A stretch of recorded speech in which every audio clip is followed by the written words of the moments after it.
Fitheads, welcome to another episode of Sharing Our Pairings. This is episode 23, Smoking Monk Imperial Stout. I'm your host, John the Cigar Surgeon, sponsored by Cigar.com. We're here tonight to talk about stouts, specifically Imperial Stouts. I am here, as always, with my co-host, Robbie Rass. Rob, what is going on, brother? Surgeon, what's happening? Episode 23, so the show can legally drink. We should have made a bigger deal out of episode 21. I didn't even think of that. Where is our heads at? We're not organized at all. No, we got nothing. I got nothing. No, things are good. It's a beautiful day out here in California. And you know about me and stouts. I mean, I don't know a whole hell of a lot of about beer. I'm a beer novice, but when it comes to the stouts, I sure like learning about them. So, yeah, I'm ready for this show. I'm excited. Me too. Now we got a new face here on the show tonight. Face that hasn't shown up on Sharing Our Pairings. Our co-mod, Matt Ross, running the March Madness bracket. If you haven't voted, please do. What's going on? Yeah, nothing. Thanks for inviting me, guys. I really appreciate the offer to sit in with you guys and have a few drinks. Responsibly have a few drinks. Of course. Now you're kind of maybe tell the audience a little bit. You're kind of a stout fiend yourself, aren't you? You know, it's funny because I there was a point in my life I didn't even like drinking beer, to be honest with you. I was really a Scotch guy. I don't want to go off on too much of a tangent here, but Scotch. Sounds like you need to be in a featured round show, buddy. I was loving, I was drinking Scotch obscenely, and Scotch isn't the kind of drink you can really have in the summertime. It's a little too warm to, it doesn't fit sitting on a beach and drinking one with your toes in the sand. So I've always moved to something else in the summer. About 2 years ago, a friend came to me and said, you like cigars, you smoke cigars all the time, you'd really like, craft beer. And I kind of, I'm the kind of guy that gets into something and just dives in and doesn't stop.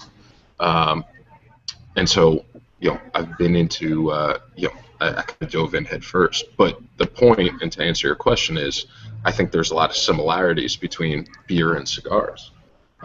When I first started drinking, I only liked, wit beers, Hefeweizens, something that was a bit lighter and a bit less offensive, to use that term.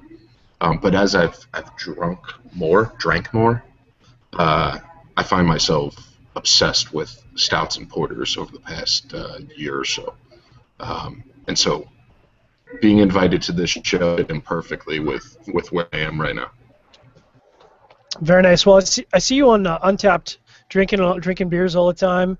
And you got me hooked on the Untapped for beer rating and taking pictures of beer. And I think Rob's on it too now. We got a little crew going. We should probably set up some kind of group or something.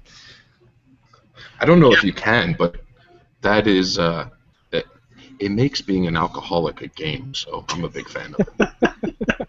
Collecting badges. You drank more than everybody else today. Good for you. I just recently downloaded the app myself, and I'm not all that religious with it, but it's funny. I keep all the bottles and cans, and I bring them down to the recycle thing, and I always say I'm going to do it every month, but it ends up being like every 6 months, so I've got like 9, 10, 12 garbage bags full of stuff. And I'm looking at all these bottles, and I'm thinking, man, I got to take pictures of all these and put them on Untapped before I go recycle them. So there's going to be one day where I add like 50 photos. But it is a pretty cool app, and you get like friend requests. It's just like anything else, but I don't necessarily understand it all that much. For me, I'm just using it as a way to keep track of the beer that I've had, and I'm putting my own little personal notes if I liked it, if I didn't. So I know next time I go, I see something at the shop, I'll look and see, have I had this? Did I like it? Blah, blah, blah. That's the way I'm using it. So, of course, tonight we're all smoking the Drew Estate Imperial Stout cigar. Cigar.com had this to say about the cigar. This dark and rich Maduro blend delivers hearty notes of chocolate, coffee, sweetness, and spices. They rate it as medium to full. I would say it's probably, for me, firmly in the medium range. This is, of course, from Drew Estate, the rebirth of cigars, and so far, so good. What do you guys think? Yeah, I've actually done a review on Cigar Federation already, so I'm a little bit ahead of the game from that standpoint. I've already smoked two of them, and I paired it. Excuse me. I paired the cigar with the I think it's North Coast Brewing. They do the Matt's shaking his head yes, or nodding, not shaking. Shaking your heads no. The old Rasputin Russian Imperial Stout.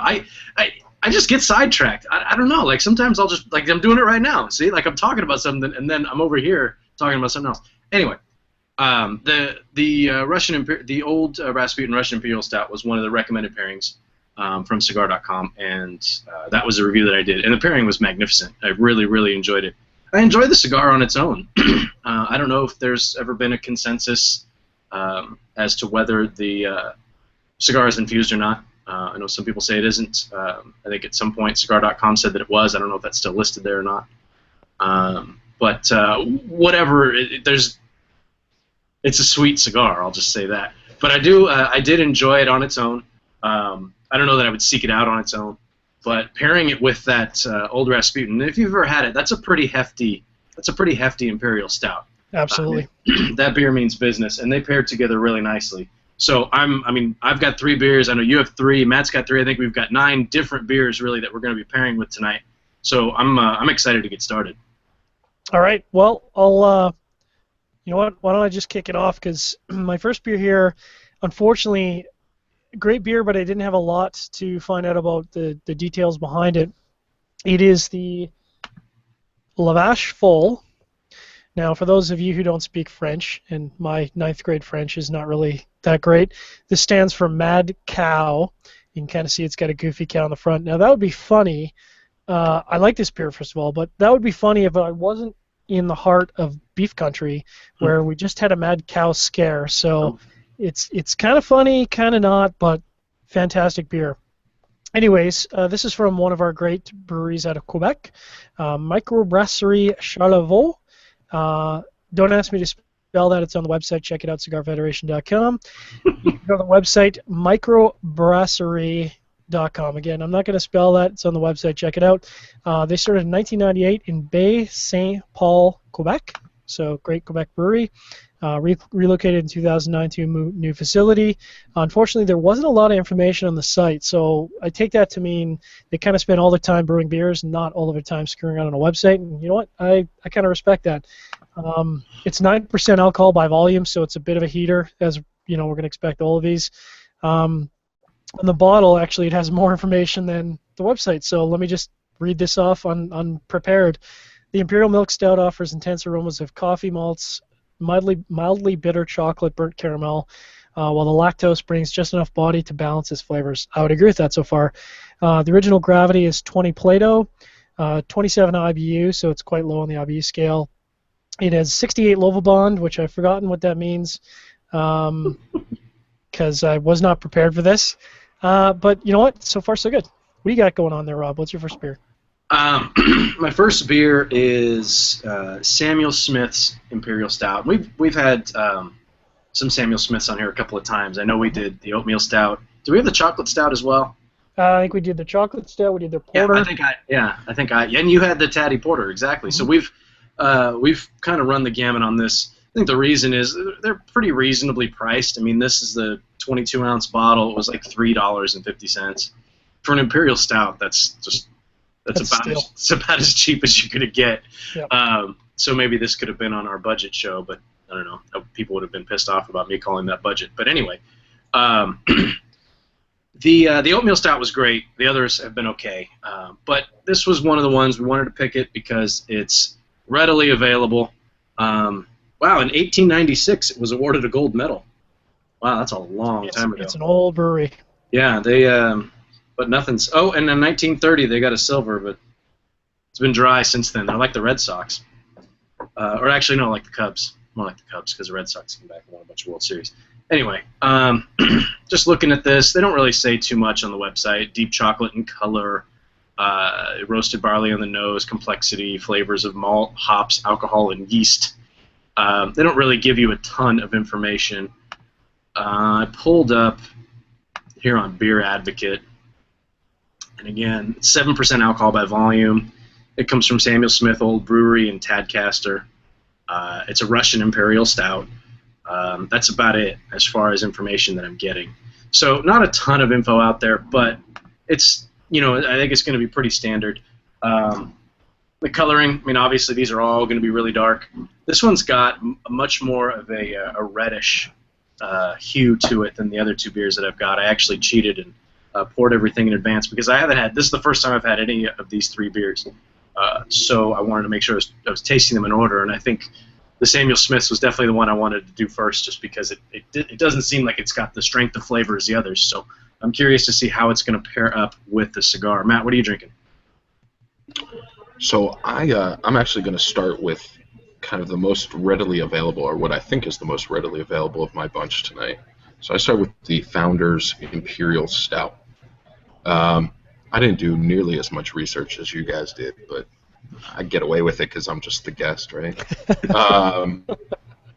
So I started with it not only because I think it's the most readily available and anyone watching the show might be able to get access to it, whereas the others probably not, or will have more difficulty.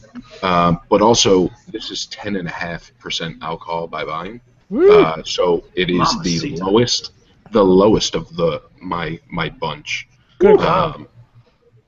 Yeah, we're gonna quickly escalate here. It's gonna be awesome. Escalation. I'm drinking it out of my, and we can get into this if you guys want. I'm curious what you guys are drinking your Imperial Stouts out of. A lot of glassware, I think, is acceptable, but I'm using, I don't know if you call this a snifter or a tulip or whatever you would call it. But usually with an Imperial Stout, I like something that has kind of a bigger base, kind of collect and kind of narrows as it moves up. It just kind of controls the aroma as you're going to town here. Obviously very dark black. I think that's going to be our running theme throughout the night. Slight reddish tinge, as Rob mentioned about the Samuel Smith. You get a lot of dried fruit on this. So some stouts, from my experience, a lot of coffee, a lot of chocolate maybe. This one, very kind of mixed dried fruit. And that follows through on the taste also. Pretty good. I think I've had this before, but I've probably had this before. But I think it's a good start, and I'm definitely eager as we move along. Goes well with the cigar, and I know we're supposed to talk more about the beers or the pairings on your show here, guys, but I know Cigar.com, when they first posted about the Smoking Monks, said nothing about whether they were infused or anything. And I remember when I wrote the review for the Hefeweizen, which I think you guys are doing a show on in a couple of weeks, I said that there was fire-cured tobacco in it, and there was some discussion about that. Now that I'm smoking the Stout, despite the fact that Cigar.com wrote at one point that it was infused, and despite the fact that we heard from Drew Estate directly, they contacted me and told us that they were not infused. A short taste, at least off the pre-light draw, as soon as I put it in my mouth before the show started, I told John, it kind of tastes sweet is the word I would use, but goes very, very nicely with the Founders. So I'll stop talking now and pass it back. No, we can, by all means, we could talk about the cigar. That's half of the reason that we're here. One thing I will comment on what you were saying, Matt. You were getting some fruity notes off of your Stout, and I'm getting a little bit of that too, and I'm getting some of that in the flavor. And I've noticed that when I pair cigars with a Stout, depending on what type of Stout it is, an Imperial Stout, or if it's like a chocolate Stout or something that's sweeter. If it's not a sweeter style Stout, that wasn't easy to say. After a couple stouts. Yeah, I get a lot of fruity type notes off there, even off like a like a Guinness, and there's some fruity and some tangy notes that you get when you're pairing it with a cigar, and it's probably because of the harshness of the cigar on your palate, you know, the smoothness of the beer. There's something's got to give at some point, and it's usually that fruity type flavor. And I'm actually pulling up here on cigar.com right now. If you're watching on Cigar Federation, or if you're just listening, go to cigarfederation.com, click on the Sharing Our Pairings page, and there's a link to a special deal on sampler packs. You get one of each. And actually, it says here, I'm looking at it right now on their page, it says Imperial Stout, hearty medium, full-bodied with nuances of cocoa and sweetened dark roast coffee, heavily infused. So there you go. I would agree with that, given the flavors that I've experienced. And this is the one I've talked about it before. And when I was doing the review, my wife came outside and she said, "Oh, I thought you were smoking your pipe," because of the aroma that she was getting from the cigar. So personally, I don't care. I don't care if it's infused or not. And and I've said this before too, when I open up the package and it's still in the cellophane, I can't smell it. When I take it out of the cellophane, I can. So I really wouldn't even have a problem keeping this with my other cigars. But anyway, so far my pairing is okay. It's the cigar is running over the beer a little bit like I thought it would. Yeah, the pairing's fine. It's not great. Yeah, and I would say that you can see this is quite dark with a slightly brownish tinge to it. The La Vache Folle is an excellent Imperial Milk Stout. I enjoy it. It's delicious. Definitely not the right pairing for this cigar because, as we said, there is some sweetness to it. You know, whether that's an infusion, we've been told they're not infused. I would say that my experience with infused cigars are, you know, because Cigar.com says heavily infused. That's not my impression. I've smoked heavily infused cigars. Heavily infused cigars will coat your mouth. There's a thickness to them, like you can really taste a coating on your tongue. And as Matt was saying on the pre-light, you know, I was getting a sweetness that isn't really present normally in the tobacco. So where that's coming from, I don't know. We're told that it is not infused. That's the message we've got. But there is a sweetness to this, and for me, for this first pairing, not good with an Imperial Milk Stout because you're pairing sweet with sweet, and I think the intention behind this sweetness is to sort of cut the coffee, malty, heavy elements of an Imperial Stout and balance that out. Just a reminder to our audience, you're listening live to Sharing Our Pairings, episode 23, Smoking Monk of Esteli Imperial Stout, sponsored by Cigar.com. Please go check it out on CigarFederation.com. We've got a link up for, I think it's a 5-pack sampler for $29.99. Thanks very much for our podcast listeners. We know you guys are out there and listen to us quite a bit. We appreciate that. So are you going to say something there, Rob? I was actually going to agree with the way that you described. It's funny, we always say that we're not going to talk about whether the cigar is infused or not, or focus on it, but it tends to be a focus because it's a question that people ask, and that's what they want to know. I will agree with you that it does say that it's heavily infused, and it doesn't taste heavily infused. I would agree with that. It doesn't have the same heaviness, like if you're smoking an acid Cuba or something. Or even like a Tabac Red Eye or something like that. I mean, those have that sweetened cap on them, and that really, it's cloying at the beginning. And once you get past that, this is kind of what the cigar tastes like to me. That's the closest comparison I can give you. But yeah, it doesn't have that heavy feel to it. It doesn't coat your palate or anything like that. So whether you find that a turn on or a turn off, I don't know. It doesn't really impact my enjoyment of the cigar one way or the other. I think it does pair very well with stouts. The more that I'm sipping on this Samuel Smith's and you know, kind of puffing away on the Smoking Monk of Esteli, the pairing is highlighting the cigar, and in this case, I'm fine with that. It's bringing out that extra sweetness that the cigar has. It's inherently there, and there's that tartness to the beer that's offsetting it a little bit, but it really does pull that sweetness out with every puff that I'm taking from the cigar. So it's getting better as it goes. So before we go into the second beer on our lineup here, Rob, I think we've got at least 3 or 4 questions tonight. We appreciate the audience questions. Maybe we can Carly get a question about types of. Maybe we can knock out types of stouts. Yeah, we've got, let's see, this one's from Harley Holmes, and we appreciate the question. He's always the first one to ask us a question. Says, are there different types of stouts, and if so, what are they? And it's funny, because I know he knows the answer to this question, but he's helping us out by asking it.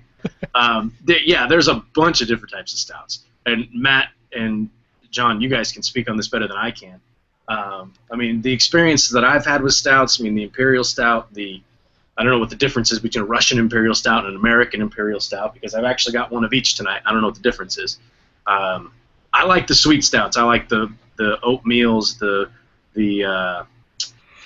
chocolates, the double milk stout from Bike Dog, which is a California brewery, Northern California. That was one of the best beers I've ever had. I was at a place that's near me. It's called Hop Grenade, and they have like 20 or 30 different beers on tap, and you can go to their website and see what's on tap and how much is left and what they're going to tap next and blah, blah, blah. And they've got they're a pretty cool bottle shop, too. And they had the Bike Dog, and it was never released in bottles. It was just released in kegs. And when I was there, he says, we've got probably about 4 more pours of this, because I did a little flight tasting of 4-ounce pours. And I ended up just drinking the rest of what was left in the keg. It was me and one other guy, because it was so damn good. But and there's a ton of other stouts. There was a sour stout that I had that was just awful. But I'm not into sours, and some people are. If you get into it, it's great. If not, it's an acquired taste. Exactly. That's what people keep saying. So Matt, you guys talk about. There's plenty of different types of stouts out there. Yeah. So I'm sure. I mean, I think.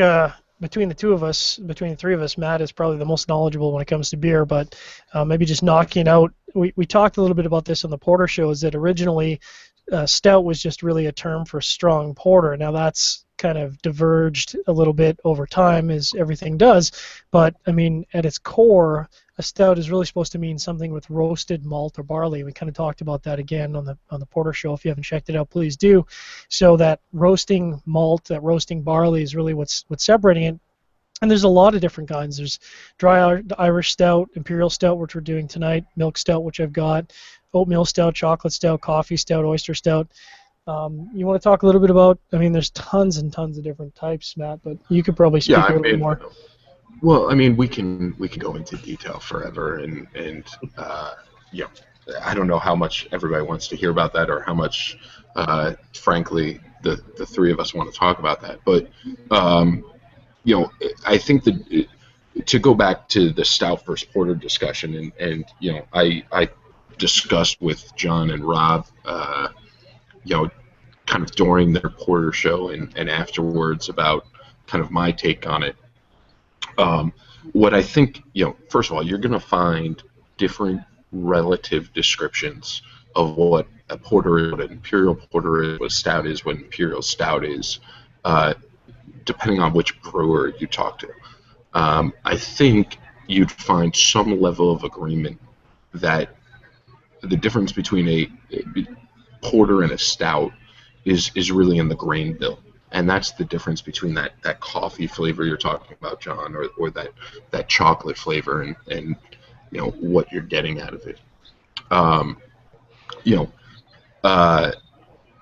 say I pulled out one that is new to me, and I'll bring it out as my third that I've absolutely been loving. But I mean, there are some fantastic stouts out there. I mean, if anyone who knows anything about beer, knows the craze that goes on every Black Friday for the Bourbon County brand stouts. Now, my personal opinion might be that they're slightly overrated. It's a fantastic stout. I don't know that I'm waking up at 6 in the morning to go wait in line in New Jersey at the supermarket to try and get 2 bottles or whatever. But a fantastic stout. Dragon's Milk, a fantastic stout. Love Dragon's Milk. Oh, there's some fantastic versions of the style out there. And it's something, to go back to the point I made when we first kicked off a half hour ago, 25 minutes ago. When I first started drinking beer, drinking good beer, not drinking Bud Light to get drunk while I'm playing beer pong or something. I didn't like stouts. It was too much for me. Too much. Same reason I didn't like smoking, Maduros or Oscuros when I first started smoking cigars. I only smoked Connecticut's because I needed something light and mild. But once you get in and find that flavor profile that fits your palate, a good stout is fantastic. Well, what's interesting, Matt, is that I mean I'm not a super experienced beer drinker. Really have gotten into beer in the past few years, and kind of like you, I think I've been into Scotch maybe heavier than I was into beer, or maybe I kind of got into beer and Scotch around the same time. But beer is getting deep into beer is something that's new to me, and for the longest time, the heavier beers were way off my flavor map. I just, Guinness to me was just way too crazy heavy. And now, I'm drinking 10.5, 11.5, 13.5 ounce ABV stouts and loving it and tasting nuances within each drink. So it's interesting to see how your taste profile evolves over time. But maybe we'll get into our second beer here, and I'll just transition into the Lagunitas Imperial Stout.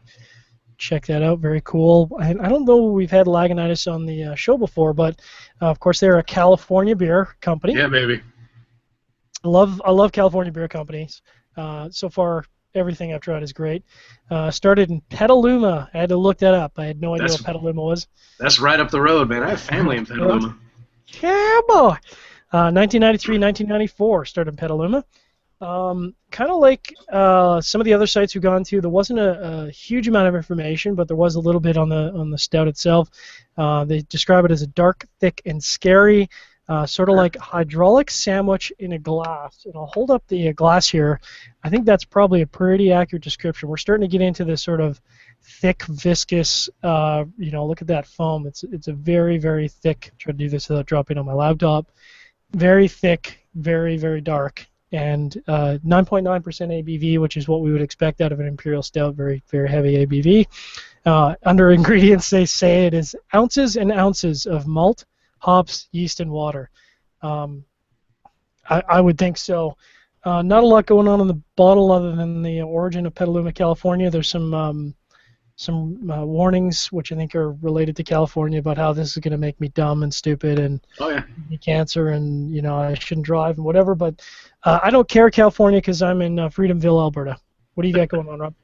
In California, man, we don't like it when people make decisions for themselves. We have to give them all the reasons to not do something and not let them choose on their own. Anyway, I'm drinking a California brew as well. Lagunitas, that Imperial Stout is great. I love that. Actually, while I was out picking up beers for this show, I picked up the Lagunitas Cappuccino Stout, which I'm very excited about. And again, those are actually really reasonable. The 22-ounce bottle was like $5. Yep. It's even $6 here in New Jersey. Very reasonable for the bomber. Very reasonable. Yeah, exactly. I'm drinking Eel River Raven's Eye Imperial Stout. I actually went to a different Bevmo this time, so I've got about 3 in close proximity, and I had to take the dog to the vet. So after the vet, I stopped by Bevmo because it was right there, and they had a totally different selection of stouts than my local shop. So it was a lot of fun. It almost got really expensive, but it was a lot of fun.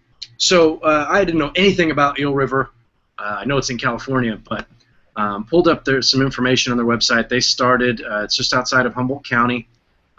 They started in December of '95 when they started brewing. '97 they started winning some big awards. They were certified organic in 1999. Talk about California. And one of their little taglines here is "Be natural, drink naked." So at some points I can condone that, and some points I can't. Some people don't need to be drinking beer naked, but we're going to do a lot of things in this show. I don't think that's ever going to be right. yeah, exactly. For yourself, guys. Speak for yourself. It's coming. Aren't you at your local lounge, Matt? That's kind of, you'll get the walking papers after that, I think. Yeah, so I'll give a shout out. You can see the lovely Liga Privada Lounge at Barrister, or for Barrister Cigars, sign that Jesse Victims made at Subculture Studios in Escalade. And yeah, I'm here, so if I get naked, I might get thrown out and never invited back. But yeah, it might get weird. Still might happen. You never know. I mean, if your first beer was 10% and that's the lowest, then it might get weird. So a little bit about this Raven's Eye. I did what you're not supposed to do. I judged it by its cover. I really liked the bottle, and that was why I picked it out. I think it was about $7 or $8 for a 22-ounce bottle. It's a Russian Imperial Stout, which I didn't know until just now. Are all Imperial Stouts Russian? No. No? Okay. Well, we'll get into that later. Maybe we won't. Original gravity is 24.0. P, whatever. The alcohol is 9.5, so we're getting up there. The IBU is 28.5, so not very bitter. Rich dark brown espresso color, which, again, that's the theme. Black is midnight here. And my glasses aren't as cool as Matt's, but mine has my initials on it, which we were discussing offline that it's actually correct to have the last name in the middle, even though my initials are RHR. It's got RRH, but technically that's correct. Apparently John went through the same thing. Little bit of tasting notes here. Deep espresso character, blah, blah, blah. Intense flavors of...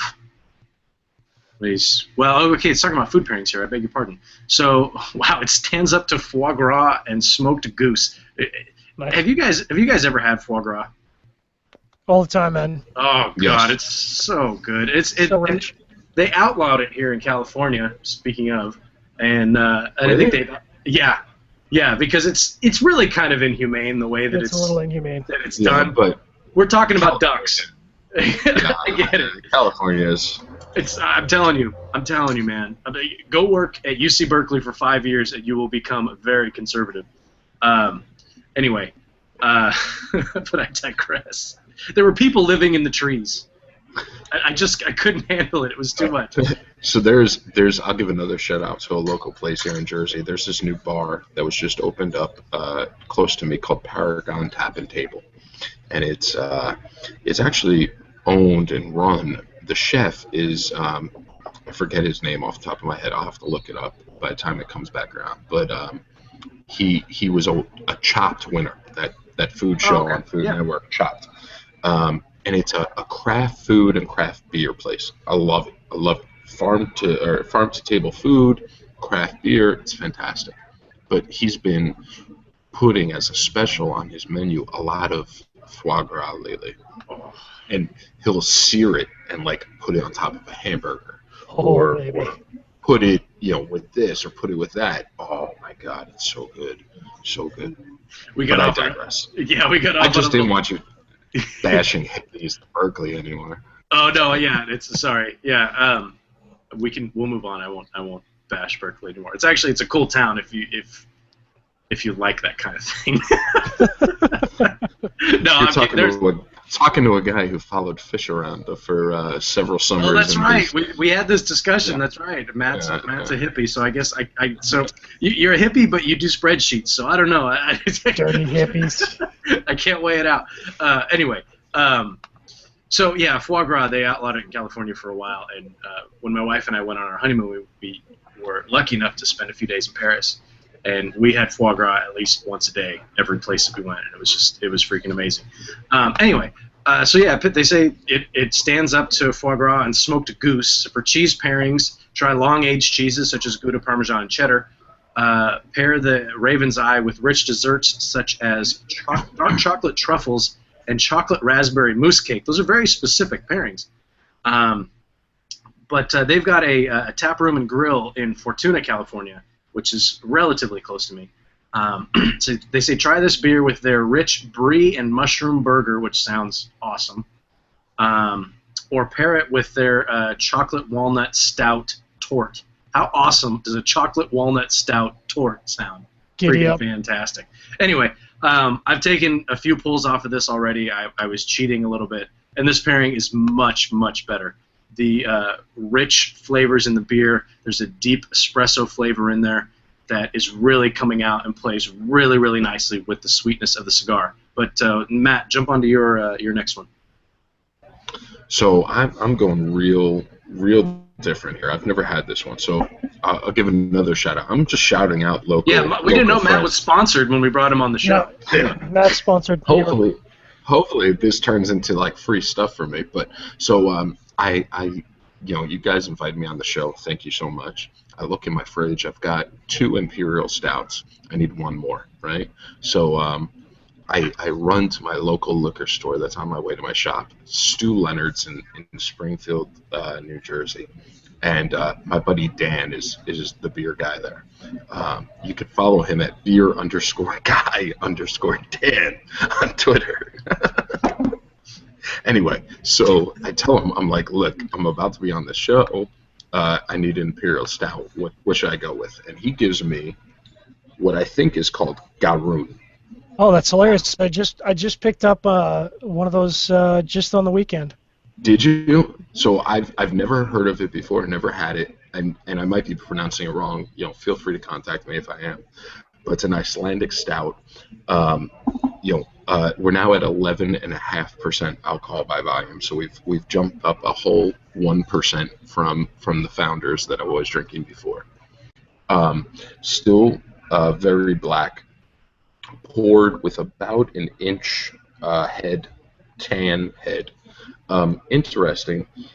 The nose, a very sweet, but not like a fruit, kind of more like a figs. Yeah, and I'm definitely getting figs off mine as well.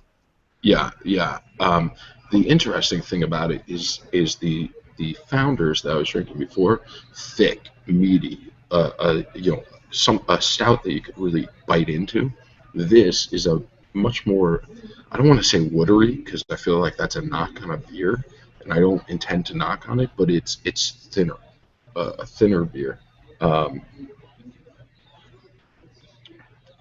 But you get a lot of that. I'm going to go with figs just because my palate is not great enough to pick out numerous flavors, but a very kind of sweet, but not sweet, very malty flavor, and very thin, I think, but pretty good for an Icelandic stout that I've never even heard of before. So when you're talking about Icelandic, like Bjork? Yes. Yeah. From the country.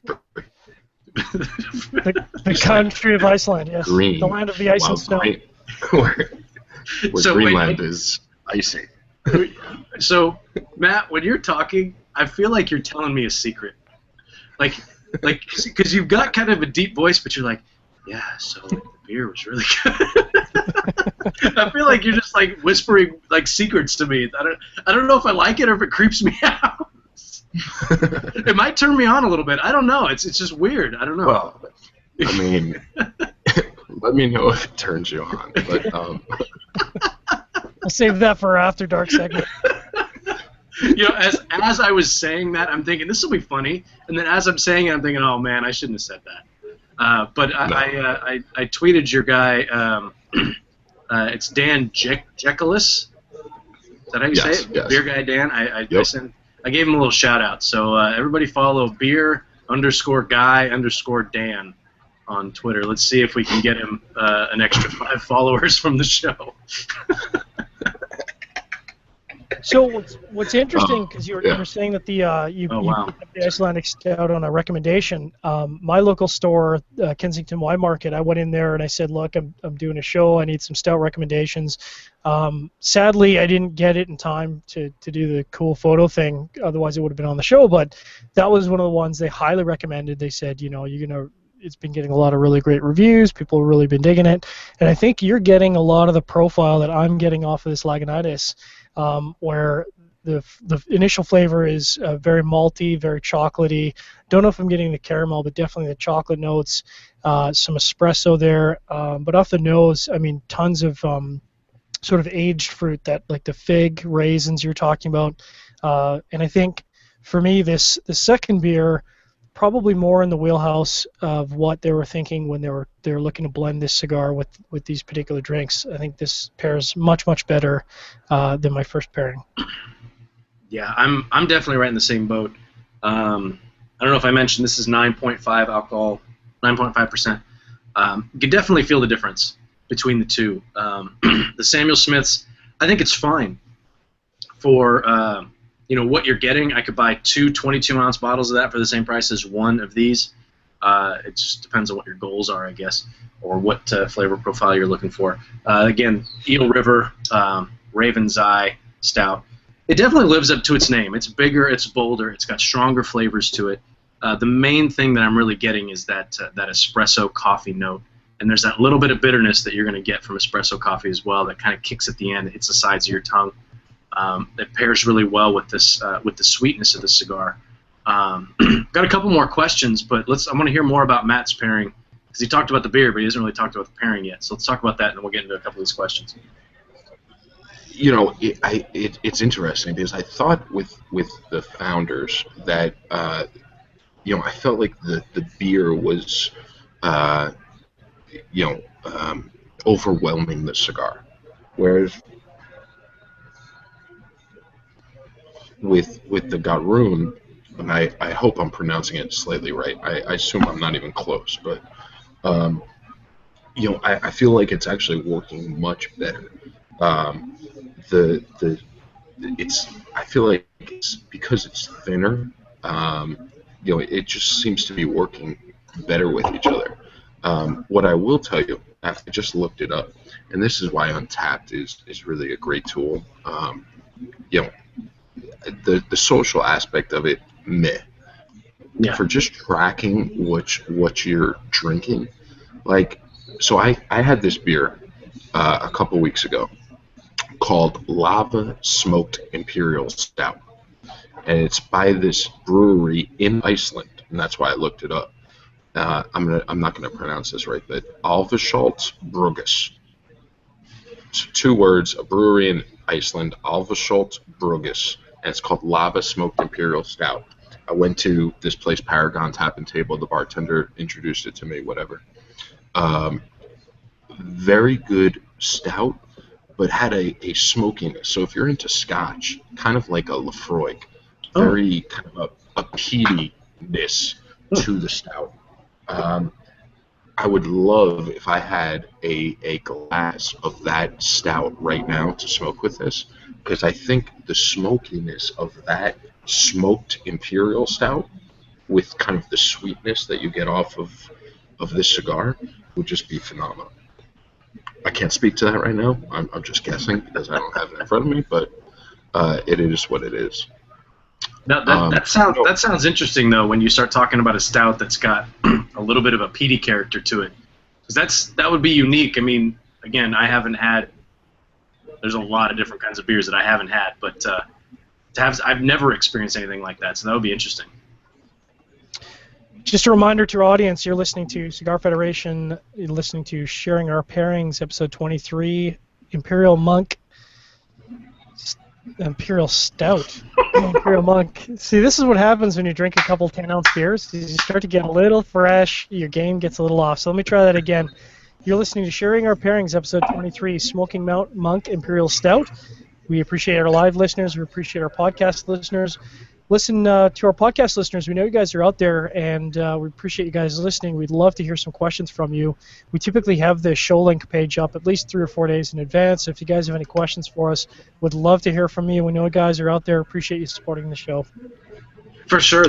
John was letting us know before the show started. It's like 50-1 for podcast listeners to folks who watch us on YouTube. So.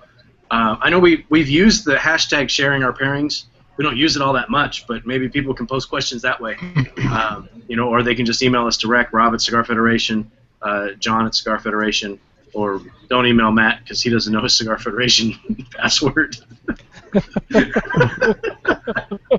Another thing that we learned offline. Let me. Yeah, go ahead. Can I ask? So I'm sorry to interject, but this is your fault for inviting me to your show, guys. So 2 things. One, Beer Guy Dan on Twitter, beer_guy_Dan on Twitter, said, responded to your tweet, Rob, said, anytime, enjoy the beers. The Icelandic one is awesome. So, we've got a second person emphasizing that. But one thing that I've always wanted you guys to talk about, so here's a question for you guys. I know the answer, but I'm still throwing it at you. Because I think it applies to stouts. It's very important. And I was thinking about it when Rob said poured out all of his stouts before the show started, and he was just kind of go down the list. What temperature do you drink your beers at? Or specifically, do you drink your stouts at? And so I'll pose that question to you, and then we'll come around and I'll give you my opinion. I'll answer first because mine's easiest. I keep everything in one little beer fridge in my office, and I could show it to you guys. It's right there. It's a mess back there, but don't tell anybody. It's a little black fridge, just a standard little fridge. I've got it set at it's like 1 to 10 on how cold it can be. I have it at a 3. I don't know what temperature that is. But I actually noticed the Samuel Smiths, the one thing that they said on their website was drink it. It was 13 degrees Celsius, I think, whatever the hell that is. I mean, don't talk to me about Celsius. Don't talk to me about metric system because I'm that's like 53 degrees Fahrenheit. Canada? I'm an American idiot. Canada. Yeah. You and me both. So, I mean, I take them out of the fridge. Sometimes if it's a beer that I've had before, and I've learned a little bit from it, like when I first poured it, it was okay, but then when it got to more like room temperature, it was better. Sometimes I'll pull something out a little bit early. I'm not that sophisticated yet. That's the answer to my question, or to your question. But I will say I do like those glasses that you're drinking out of. They look like they're like a mix between, if you're not watching, if you're listening on the podcast, which most of you are, it's a mix between like a snifter and a Glencairn glass, almost. You know, it's got the fat base, but then it comes to that kind of not completely tapered, but tapered from. Yeah, I think I'd call it a tulip. It's not a Glencairn because it's not that small. It's much bigger than that. Well, yeah, but the shape, I mean, it's kind of. Oh yeah. Same shape as a Glencairn, but bigger. So imagine a Glencairn, but 4 times the size, 5 times the size. Yeah.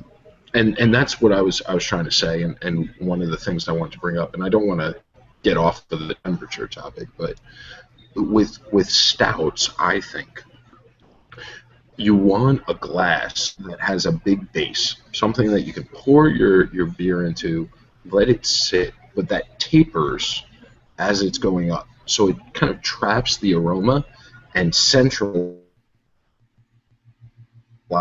emphasizes what you're drinking, and you get some great aromas off of stouts. So now, something to be on the lookout for.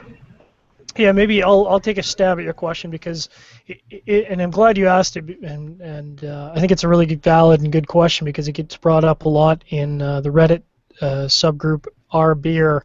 They're very particular about temperature, serving temperature. And as Rob knows, I like to read a little bit before the show, get prepared, because I have no idea what I'm talking about for the most part until we get into Scotch. But I digress. The serving temperature of stouts is supposed to be above freezing, well above freezing. So now the 13 degrees centigrade, that seems pretty warm to me. I mean, you're talking in the low 50s, and that seems kind of warm to me for a stout.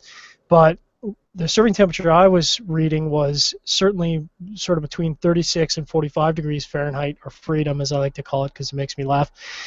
So you're definitely looking at something on the warmer, and I think what I do is I'll chill my beer. I do have a beer fridge, which I can't show you right now because it's inside and I'm outside freezing.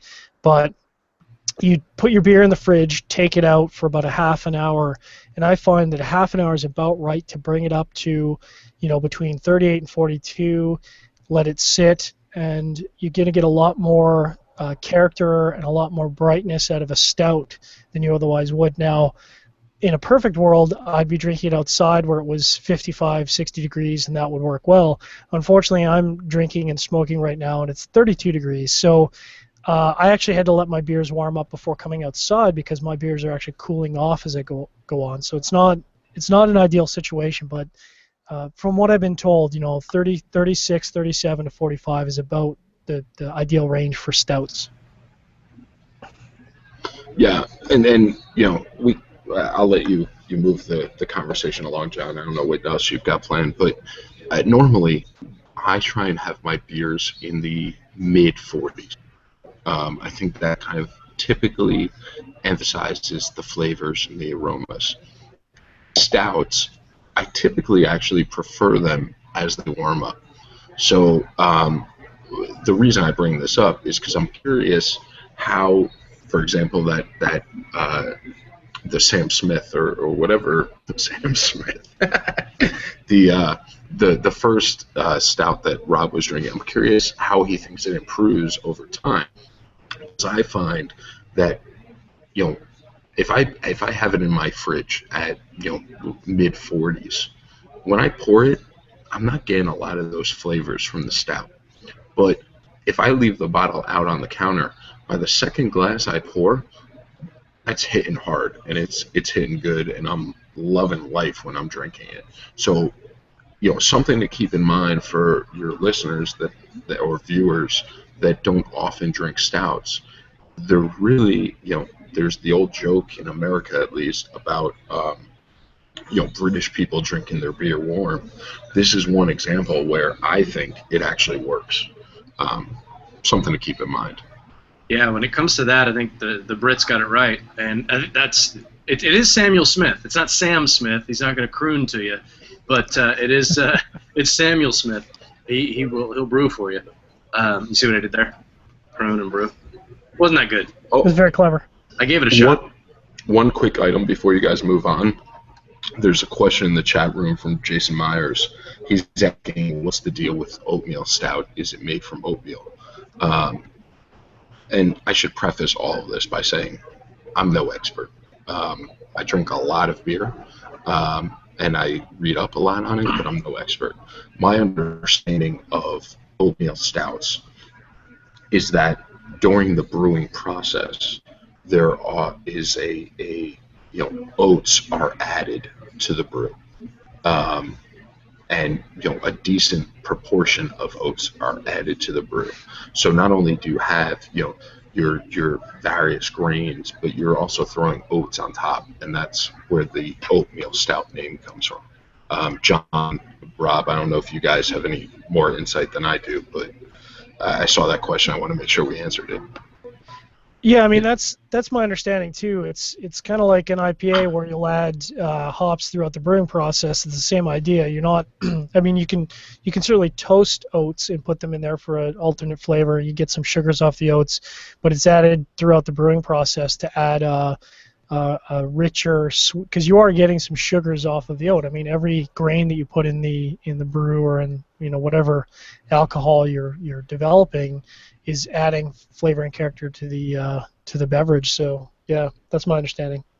So I have absolutely nothing to add, but I do have a request of you two guys, because Matt, like you said, that you do when you're into something, you're into it all the way. Like you dive in head first. And John, I know you do a lot of research. I don't do a damn thing. I just show up. But I think what would be kind of cool to put up on Cigar Federation somewhere, and I don't know where this would live. Maybe this would live on the Sharing Our Pairings page. But maybe a list of resources that people can go to if they want to do some research and they want to read up on beers. Because I would like to get a little more knowledge than I've got. I'd like to get a lot more knowledge than I've got. But I don't really know where to look. So if you guys have some resources, online resources, or you know, magazines, or they still make those things, or you know, whatever places you guys have that we can go and read up on some of this stuff, I think that'd be a nice little resource to have.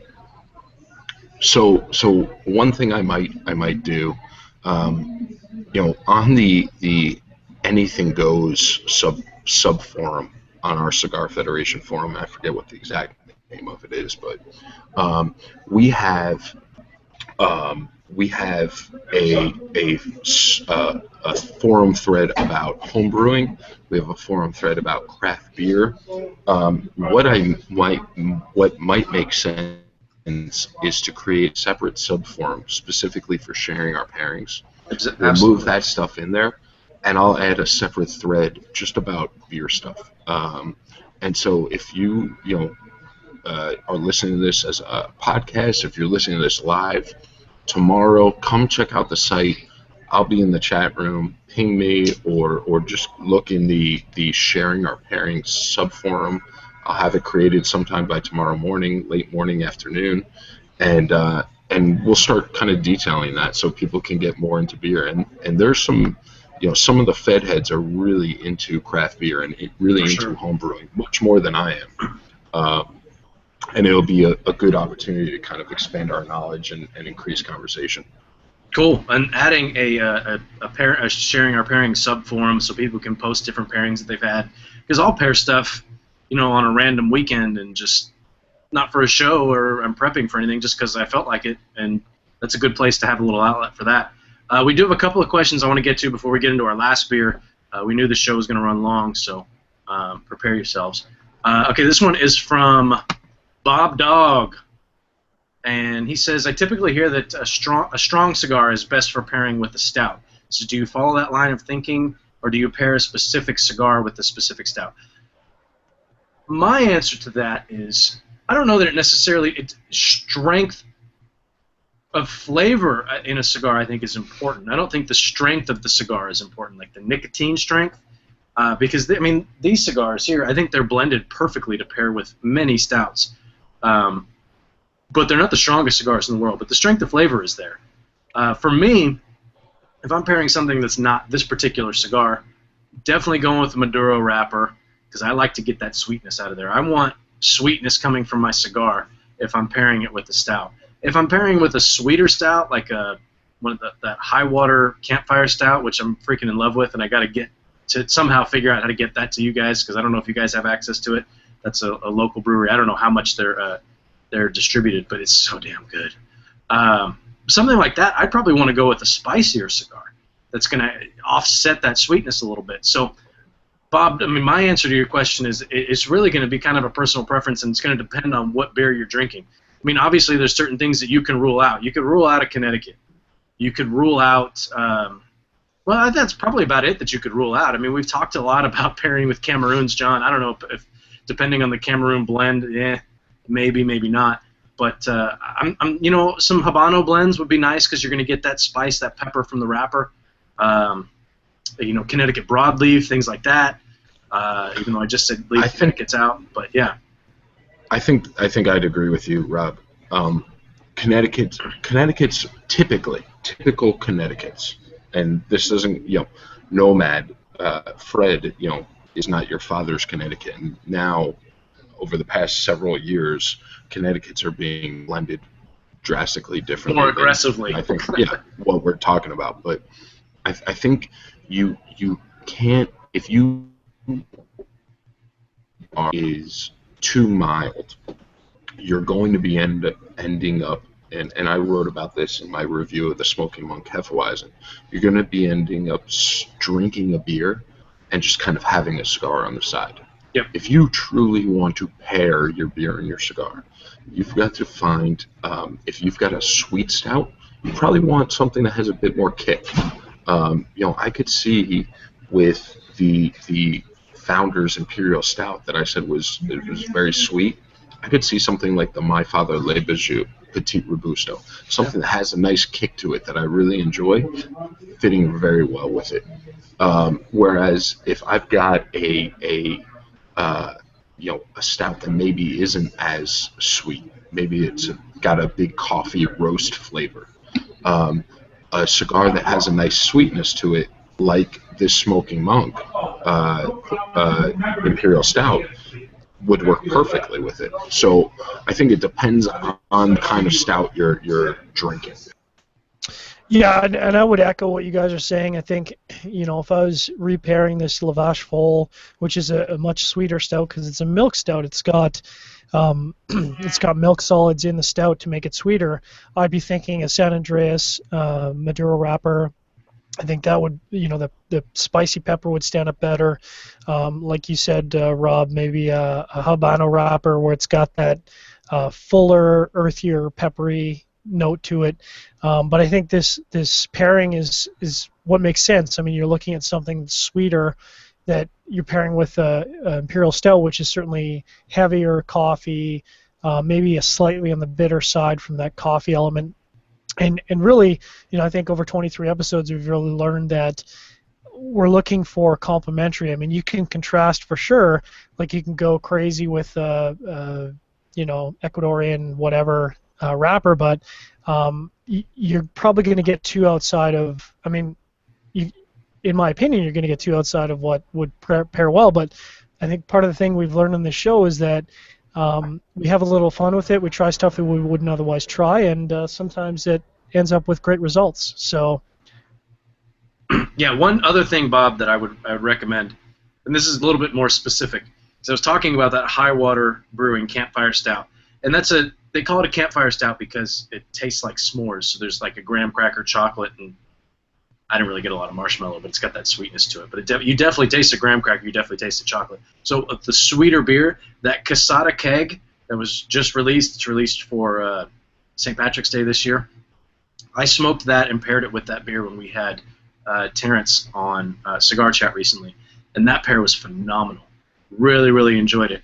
The spiciness of that cigar, and it wasn't overly spicy by any means, but that's a nice spicy kick to that cigar paired really, really well with that sweetness. So just to echo a little bit of what we were saying, but to be a little bit more specific, if you're looking for something to pair with some beers, that Casada keg, and I know Casada does the Oktoberfest as well, those are a couple of things to seek out, and I know they're readily available. So that was Bob's question. Oh, go ahead, Bob. No, We're getting a little loose here on sharing our pairings after. Well, I was just talking about Bob, so I said, go ahead, Bob. It just kind of happened. It's not because I'm drunk. We probably do need to move on to our third soon, so we can take on that question. But I think, given our time constraints, I know Rob, you're under the gun. Let's just do this one question. We'll do this one question. This one's from Ann. Ann Fan. He's a big member of the Cigar Federation community. What cigars do you favor when pairing stouts? What do you? And we kind of just addressed that. He says, what do you do with some of the more watery stouts? And he used that same term that you did, Matt, like a Young's Chocolate Stout or a Murphy's Irish Stout or a Guinness. With the same, you just kind of keep the same thing in mind. For me, that Casada keg was blended to be paired with Guinness, so it's got a. I don't know what the wrapper is off the top of my head. I think it's a Maduro wrapper. I don't know. I'm just looking at a picture, and it's definitely a dark wrapper. It's got some spice to it. It's got a little bit of sweetness, but it's kind of middle of the road. So for beers like that, I mean, even though Young's Double Chocolate is a little bit sweet for me, I would want to go with something spicy. But with those types of beers, I would definitely go with something that's more middle of the road. It's not overly spicy or overly sweet. That would be my quick answer to that question. Yeah, I would definitely. Yeah. Sorry, go ahead, Matt. It's kind of a nondescript answer, but. No, I mean, at the end of the day, even if it's a thinner, let's call it a thinner stout, because I feel like watery has a negative connotation with I hear you. Stouts. But if it's a thinner stout, it still comes down to the flavor profile. If that Garoon I just drank was a thinner stout, but it's still, it had those fig notes, had a bit of roastiness to it, so it paired very nicely with the Smoking Monk Imperial Stout, because the cigar has that sweetness to it. I don't think the texture of the beer, and I don't know if that's the right word, but that's the word I'll use, the texture of the beer really impacts the pairing. At least that's my take. John, you're the pairing guru. I'm a texture guy. I am all about the umami, which is what Japanese describe as texture. I talk a lot about it in my reviews, and I think people probably think I'm a huge hipster, but I have learned through a lifetime of cooking that texture and mouthfeel is very, very important. So when we talk about our Imperial Stouts, when I do a Sam Smith or a Samuel Smith, as we like to call it, it might not be as viscous or as thick as mouth coating as some of the other stouts we've progressed to as the show's gone on, and I think that's an important characteristic of pairing. So when you talk about something that's maybe a little lighter, and I drink tons of Guinness. I mean, I love Guinness. I'm watching a football game, I'll drink a lot of Guinness, but I need something heavier to pair with. So I'm going to go with a Drew Estate T52. I'm going to go with something that's got a really thick mouthfeel, a really, it just like covers my mouth in leather and earth and this velvety smoke, because I need that. I'm not getting that from the beer pairing. So that'd be my quote-unquote short answer. Yeah, and I think, Matt, or at least I'm inferring from Ann's question here, I don't know if he was really talking about the texture of the stout as much as the flavor. I feel like he was trying to describe the flavor, because as we get into our fourth beer, and since I'm talking, I'll talk about my fourth beer. Third beer. Third beer. We can't count after two. No, but see, that was it. I bought 4 beers. Remember, John? I actually did buy 4. You did buy 4 beers. I only paired with 3. My third beer, it has a thinner mouthfeel to it, but it's got more texture and more flavor. If that makes not more texture, it's got more flavor. If that makes any sense. This is a Clown Shoes Undead Party Crasher American Imperial Stout, and I absolutely picked this because of the label. It's got like this guy's killing zombies, and well, he's actually they call it undead. It's not a zombie. That's a werewolf. You got Frankenstein in the background. There's a leprechaun guy, and looks like Anyway, there's a lot going on, but the mouthfeel of this is definitely lighter. So I don't know. We're getting into a weird, watery topic, but the website didn't have a ton of information. So I'm pulling this up here. Clown Shoes, they're in Massachusetts. It's an American Double Imperial Stout, 10% alcohol by volume. So it is pretty hefty. From the tasting notes that I'm getting, a bold coffee flavor for sure with the cigar. And there's that almost like a fruit cake type of flavor in the background. And you guys have mentioned fig and things like that, dates. It's kind of got that stone fruitish, dried fruit kind of flavor back there. And the pairing is really, really nice. It's a little bit different than the Raven's Eye in the sense that it's got more of that fruit to it, but the pairing is just as pleasing. It's just a little bit different. It still brings out that sweetness in the cigar because I've been messing with it while we've been talking about other things. So the pairing for me is really, really nice. Apparently this beer used to be called, it was previously known as a Vampire Slayer, but now it's the Undead Party Crasher. So maybe they just kind of go with whatever's popular. Vampires are popular now. Zombies are popular. I don't know. But it's real nice flavors to it. It's definitely strong, and I'm enjoying it. All right, well, I'll jump in then. So I'm drinking one of my favorite stouts here, one of my favorite new stouts from Oscar Blues. That's Oscar with a K. This thing is, you can't really see it because it's getting dark here, which will be rectified when daylight savings time kicks in next week. I'll be in sunlight all the time, but this is dark. This is dark and thick and viscous, and I would liken it to motor oil. And I'm not kidding at all. Like, this pours like motor oil. I first got to experience this at Kensington Wine Market at a stout tasting. Instantly fell in love with it. Had to pick up a 6-pack. Unbelievable. If you want to read more about Oscar Blues Brewery, you can go to brew.oscarblues.com. It's Oscar with a K. They started in 1999. They're located in Lyons, Colorado. They moved to Longmont, Colorado in 2008. I don't know all your American towns. I'm just rolling with it. They opened up a 35,000 square foot brewing facility. They describe the 1050 as a titanic, immensely viscous stout. Absolutely, I'm not kidding. It's motor oil. It's loaded with and this is an interesting word, inimitable flavors of chocolate-covered caramel and coffee. I don't know what inimitable looks like or sounds like or is, but I'm going to look it up after the show because that's a new one for me. It hides a hefty 98 IBUs. 98. So just to put that into context for our listeners, most of the brews we've been drinking so far have been in the sub-30 IBU category. 98 puts it into the category of some of the double IPAs we had on our IPA show. So that's extremely bitter, presumably.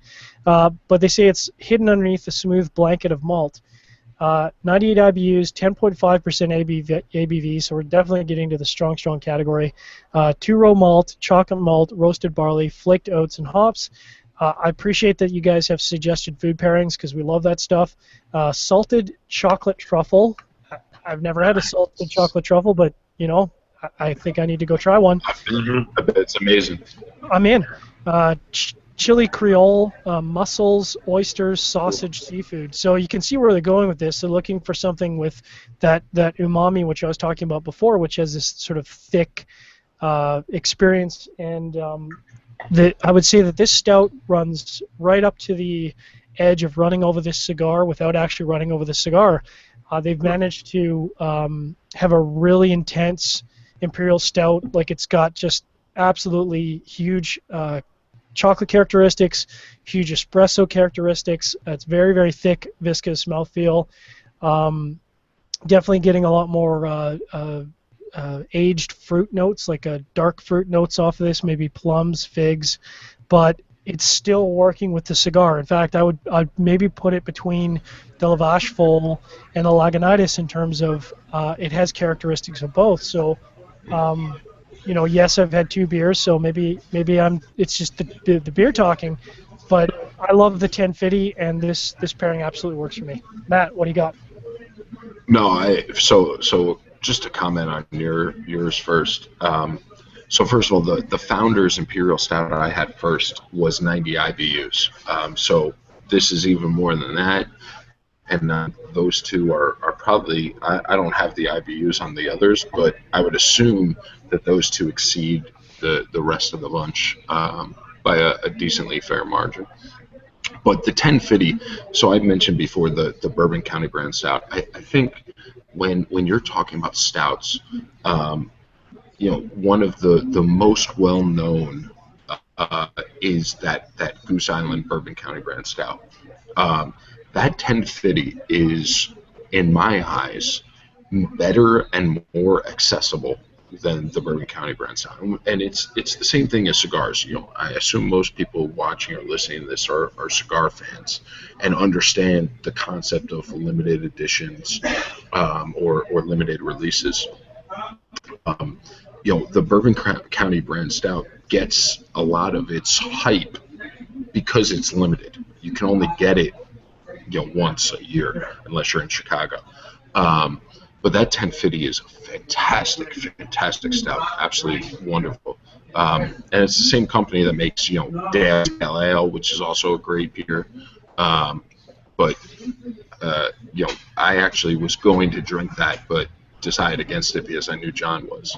So what I took as my last is another Clown Shoes offering, except what I've got is called Garden State Rhapsody, and it is a Clown Shoes offering that is only available in New Jersey.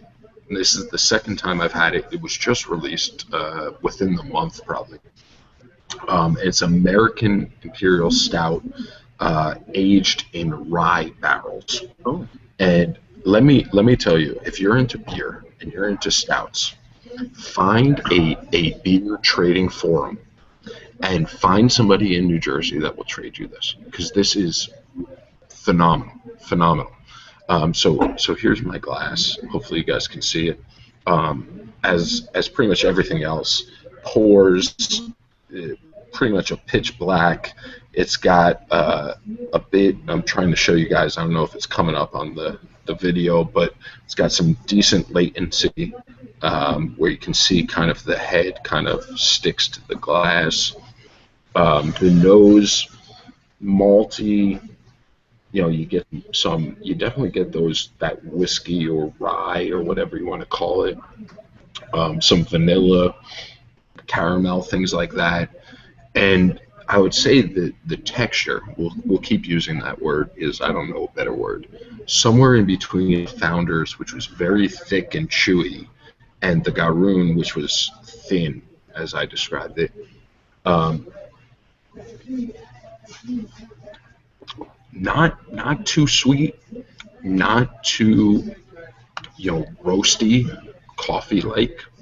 You get some kind of like not just a chocolate, but like a fudge flavor to it. But that rye whiskey flavor from aging in rye barrels really comes through, and I think it works perfectly with the Smoky Monk Imperial Stout, because you get a lot of that sweetness of the cigar that works with that rye whiskey flavor, creates a really good combination, in my opinion. So, since Matt's actually talking about Clown Shoes, and that's what I'm drinking as well, I want to reference, because I actually made a little bit of fun of it, and I need to retract that, because it's if you actually look and read the label, which I didn't do, you kind of get the idea. So this used to be known as the Vampire Slayer, but if you read there's a little blurb on the side here. It says, "In a world full of uncertainty, hardship, and people trying to hold us back, do we need the undead and trademarked attorneys too? Question mark. Clown Shoe says, no, die, monsters, die. Forces of Darkness brought about the change in the name of this beer, which was released to celebrate our 2nd anniversary, but it still sports signature dark malts, holy water, and malt smoked locally with hickory and ash." So, and if you look at the label, you can see that it says "Welcome Trademark Attorneys," and he's kind of stabbing this guy in the chest. So apparently, they called it Vampire Slayer, and the Buffy folks said you got to change the name, and that was kind of why that name change came about. I wanted to point that out because I did make a little bit of a jab at it, and I was wrong. So that's that. I was actually looking at Clown Shoes. I was checking them out today, and I noticed that they are. If everyone goes back to the IPCPR and checks out the Dissident video, I would say that Dissident for cigars and Clown Shoes for brewery, those guys need to get together, because Clown Shoes is absolutely that anti-establishment, anti-corporate, and they've got it all over their website. They're anti-corporate. They hate big corporations, and I think that sort of leads right into it, that they just hate that kind of stuff. So they loved the Budweiser commercial in the Super Bowl.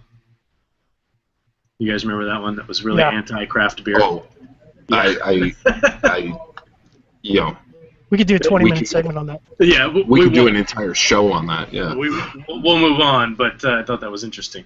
But to me, that commercial just said, "Oh God, we're threatened." That was all it said to me. But we'll move on. So yeah, this pairing is nice. For me, this is kind of at the point of the show where we're kind of wrapping up. We talk about which one is our favorite. I'm going to go back to the Eel River Raven's Eye Imperial Stout. That was my favorite pairing. The espresso notes, the slight bitterness from the beer, the sweetness from the cigar really, really played well together. I feel like the cigar brought out the best in the beer, and the beer brought out the best in the cigar. For that, the Clown Shoes pairing, I feel like I'm going to like the Clown Shoes Undead much better on a clean palate. I like it in the pairing, but I feel like it's going to shine a lot more on its own. And the Raven's Eye, I think I'll enjoy it on its own, but not as much as a pairing, if that makes sense. So that's kind of where I am. I don't know, John, how does your pairings kind of turn out for you? I would say that the Lagunitas was fantastic. The 1050 is fantastic. I mean, I get the sense that the 1050 is pretty much going to pair with anything. Both of those are a huge win. I don't think I could pick between the two because I'm a bit jaded, a bit. I love that 1050. It's a great beer. So those are a tie for me. Obviously, Lavash Full, great beer. I've got tons of them, but you want to pair that with something spicier. T52, maybe an L40 would go really well with that Lavash Full. Matt, what do you got? It's funny. I mean, the easy answer is I went from 10.5 to 11.5 to now 12% alcohol by volume. So the last one is amazing. But no, yes. I kind of half knowingly kind of assumed how this would play out, and I think the Garden State Rhapsody with because it's got that rye whiskey tinge to it, to the flavors. I think it matches perfectly with the sweetness of the cigar. That would be my go-to. Now I think we still have one question. One question. In the queue, right? We have one question, and I left it to the end for a reason. And I know, John, you and I can talk about this is our third Monk show. Matt, I think you've paired 3 as well. So we can talk about the first 3. Maybe this is a better question to do after we've done our last show. This one's from Trip Waldrop, and he. Oh, dude! I just clicked on the question, and now it's I can't see it. Basically, I'll paraphrase the question. So far, which of the Smoking Monk pairings is your favorite? And I'll speak for myself. I was thoroughly surprised with the IPA pairings. With the way that cigar was blended, It felt like it had some what's the word I'm looking for? Kentucky Fire cured tobacco in there. It paired so well, and I know John and I were both really impressed with the way that those paired. That with the Dogfish 90-minute IPA was great. With the Celebration Ale from Sierra Nevada was really good. The Porter pairing, when I paired with Deschutes Black Butte Porter, that pairing was really nice. And tonight with the Raven's Eye. I still think, though, I'm going to go back and say that my favorite pairing of all of them, it's the Imperial Stout, but it's not one that I'm doing on the show. It's the Old Rasputin Russian Imperial Stout. That pairing was just perfect. It really was perfect. I didn't do it on the show because I already did it in a review, but that one would be my favorite. What about you guys? So, John, I'm sorry that I'm going to interrupt you. I'll cut in line here. I know we typically go Rob, John, Matt, but I just wanted to interject. What I think is funny is if I remember correctly, Rob, Old Rasputin is one of your favorite stouts and one of your go-to stouts. Is that semi-true? I would say semi-true. I mean, I don't know if I've been drinking stout long enough to have a go-to, but it's of the Imperial stouts, it's probably my favorite. Yeah. All right. So here's my position as someone who, you guys are having as a guest on Sharing Our Pairings. You guys are the experts. I'm just here because I'm pretty. Experts. You got to make air quotations when you say experts. Yeah. Experts. Well, I'm glad that you guys picked out on that, and not the fact that I'm just here because I'm pretty. But I didn't even hear that part. What I think is important, and I don't want to give too much away because I have done the Hefeweiss and I reviewed it a few weeks ago. You guys have that show in a couple of weeks. But my overall take is the pairing I did for the IPA was missing something. I sensed the potential in that, but the pairing I did didn't hit the mark for me. Of the pairings I've done, the Clown Shoes Garden State Rhapsody with this Imperial Stout is my favorite. But what I will say, and the reason I interjected, is because I think pairings come down to your palate and what you like. If you have a stout, an Imperial Stout, that you love, even if I think it's I don't know if we're on the radio here, even if I think it's not a good one, I was going to say shitty, but not a good one. You can say Sharing Our Pairings, you can say shitty. All right. All that matters is that you like it. So, I could take, 20 guys, and if we each take our top 20 stouts, we might each find that a different one is the one that pairs the best. And I think that's when I think of sharing our pairings, that's what always hits home for me. It's what fits you best. What do you enjoy the most? So if I had my favorite IPA, if I had my favorite IPA, maybe I would have preferred the pairing with the Smoky Monk IPA a bit more. But for the sake of conversation, right now that Garden State Rhapsody American Imperial Stout with this cigar was the best. I hope that made sense. You did make sense. I do have one retort though, and it's going to go for me. It's going to go back to the IPA show because all three of the IPAs that I had during that show are IPAs that I really enjoy. And of the three that I had the Celebration Ale from Sierra Nevada. I had the Dogfish 90-minute IPA and the Pliny the Elder. The Pliny is my favorite. And maybe there's a little bit of placebo there because it's hard to find. I can only buy one when I do find them, blah, blah, blah. But that is my favorite of those three, and it was my least favorite pairing. So I think you have there's validity to your point, but at the same time, that's one thing that I think we've learned from this show is I can go in with a preconceived notion of what I think is going to be the best, and it ends up not. When we did the soda show, I thought that ginger ale was going to be a good pairing. I don't know why I thought that, but I really did. And when I paired the ginger ale with the cigar that I was smoking, it actually tasted like bile. It tasted like I just threw up. That was what the flavor was like when they combined, and I was way wrong.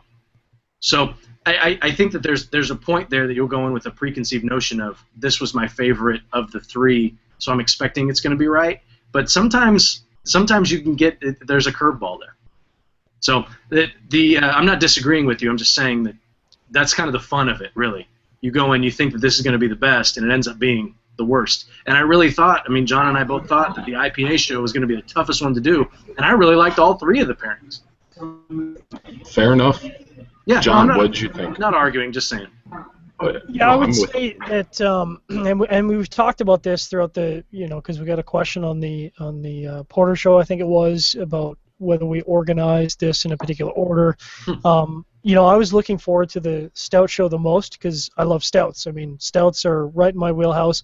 I love full-bodied cigars. I love full-bodied beers. I mean, and that isn't to say that I don't love Hefeweizens, I don't love ales, because I do. But, if you ask me what I'm grabbing from the fridge on a particular night, it's probably going to be a stout. Now, that being said, maybe it's an expectation management thing. I went into the IPA show expecting that to be the toughest show. I expected that I was going to have to really dance a little bit because the pairing wasn't going to work out very well. And to be honest, I would say across the board, without question, that was the best pairing so far that we've done. The Immortal IPA by Elysian, the Dead Reckoning Royal IPA by Big Rock, even the Go-To IPA by Stone Brewing, which isn't an expensive IPA. All of those really worked for me. And we've had shows where we did the Porter show and it was good. It wasn't amazing. We've done the Porter show, and like I said, I love these porters. These stouts. These are great stouts. But I would say that this is probably my number 2 show. It's not number 2 by it doesn't fall way down on the ranking chart. But if I had to pick right now, it'd be the IPA show. The IPA show, that IPA cigar, hands down the best pairing so far. Now we've still got 2 shows to go. We've got a Hefeweizen show in a couple weeks. We're going to finish up with a Belgian triple show, which is probably going to be interesting. So far, so good. I'd have to say IPA. Yeah, and I think we'll probably revisit this question at the end of our last show. So far, of the 3 that I've smoked, we've done the Porter, we've done IPA, we've done Stout. I can see myself, and since these are sponsored shows by Cigar.com, they were nice enough to sponsor the show and give us some samples. I would, after these shows are done and after my samples are gone for reviews and the show, I can see myself potentially going out and purchasing more of the IPA because I was really, really surprised at that way that paired, and purchasing more of the Stout just because I love stouts. And I would have fun with that. I would, if I pick up another 5-pack, that means there's another 5, 10 beers that I can try to pair it with, and that'll just be fun for me. I don't see myself revisiting the Porter, but we'll probably revisit that at the end of the last show. But that's just my opinion so far. As a viewer of your show and someone who has smoked the Hefeweizen, the IPA, and now the Stout, I can tell you that the IPA is one I would buy again, because I think if I pulled out my favorite IPA, I think I would enjoy that pairing. I can also say that Stout, probably one I would also probably buy again. As I mentioned before, there is this lava Imperial smoked Imperial Stout that I've had before. It's a smoky, peaty stout that I think would just pair phenomenally with this. And I would search out that pairing, and I think it would be fantastic. All right. Well, we're going to wrap it up because, as expected, we went a little over time, but on sharing our pairings, just a little bit. But on sharing our pairings, we don't have a lot of rules. We're not going to be back again for 2 weeks, so tune in on March 18th for sharing our pairings. Episode 24, Hefeweizen, should be a good one. Make sure to tune in next week for Pipe Dummies, Episode 5, where Rob and Logan sit down and do some Virginia tobacco. Make sure to tune in next Thursday for Cigar Chat. It's going to be a good one. A Canadian company, Mombacho Cigars. Looking forward to that one. Thanks very much to Cigar.com for sponsoring the show. Thanks very much to Drew Estate for blending these cigars. A lot of fun. Thanks for having me, guys. Yeah, thanks for coming out, Matt. We appreciate it. No, I had a ball. And if I can give one plug, if you haven't voted in Cigar March Madness, do so. Absolutely. Without your votes, it's not going to go very far. Exactly, and it's ongoing every weekday this month. So if it's a weekday and it is the month of March, we will have something going on the site for Cigar March Madness. Check it out. Check it out. All right. Thanks very much. And as we always say, drink better, drink less.